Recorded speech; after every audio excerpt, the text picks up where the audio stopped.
तो सवाल उठता है कि इस देश में नफरत क्यों फैल रही है। भाई और बहनों, नफरत का सबसे बड़ा कारण देश में अन्याय है। अन्याय, युवाओं के खिलाफ अन्याय, आप सबके खिलाफ अन्याय, किसानों के खिलाफ अन्याय, सामाजिक अन्याय, आर्थिक अन्याय। प्रधानमंत्री जी 2-3 बड़े अरबपतियों के लिए काम करते हैं,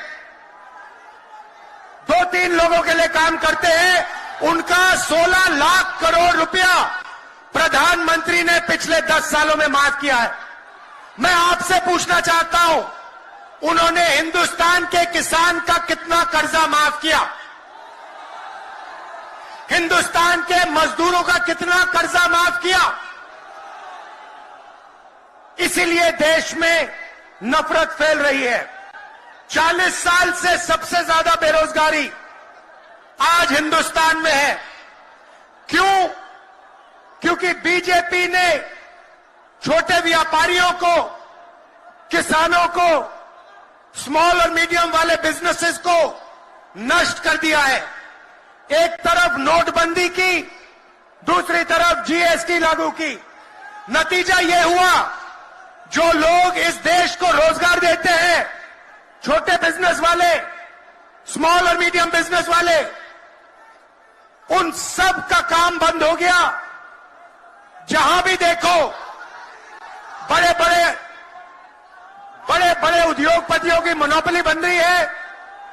एक उद्योगपति के हाथ में हिंदुस्तान के सारे पोर्ट, एयरपोर्ट, इंफ्रास्ट्रक्चर, डिफेंस की इंडस्ट्री, सारी की सारी नरेंद्र मोदी जी ने एक उद्योगपति को पकड़ा दी। आप लोगों के लिए इस देश में कुछ नहीं बचा है। मैं आपसे सवाल पूछना चाहता हूं, इस देश में पिछड़ी जात के कितने लोग हैं? कितनी आबादी है पिछड़ी जात की? 50%। 50%। दलितों की कितनी आबादी है?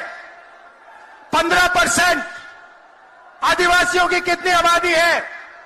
8%। कितनी बनती है भाई?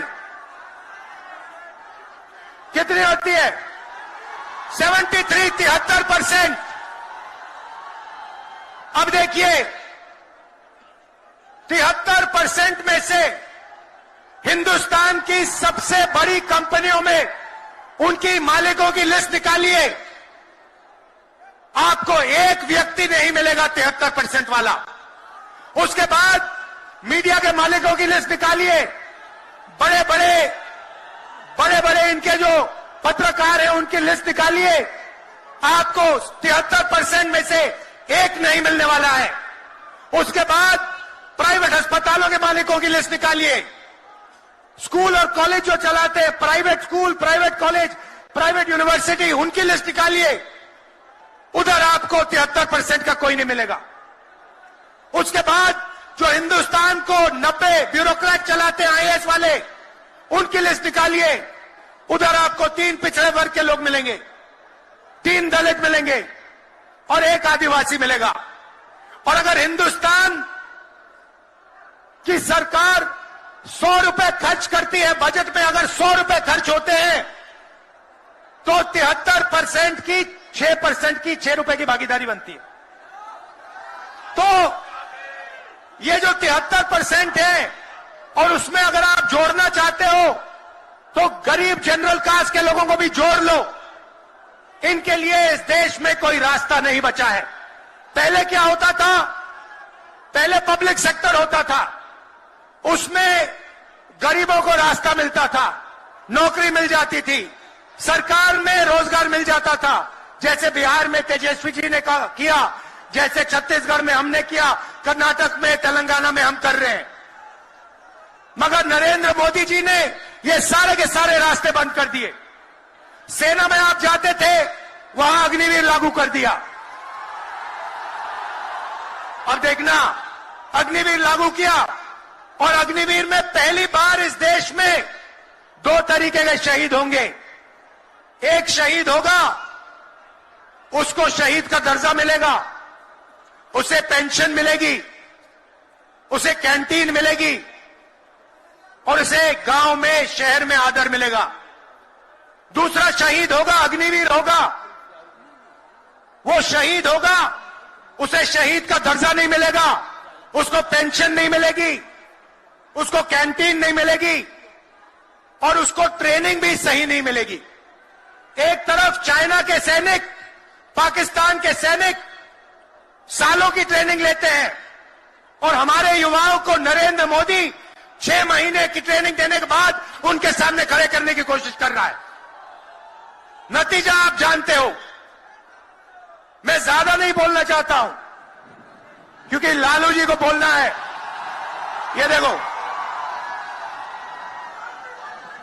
लालू जी को बोलना है, मगर मैं सिर्फ ये कहना चाहता हूं, बीजेपी के लोगों को गलतफहमी में नहीं होना चाहिए। हम लोग बीजेपी से, आरएसएस से नहीं डरते। हमें कोई फर्क नहीं पड़ता। हम देश के लिए लड़ते हैं, हम देश के लिए मरने के लिए तैयार हैं और हम बीजेपी को, आरएसएस को यहां से हटा के इंडिया की सरकार बनाकर दिखाएंगे। आप सबका दिल से बहुत बहुत धन्यवाद। नमस्कार, जय हिंद। शुक्रिया बहुत बहुत राहुल जी। अब मैं आग्रह करूंगा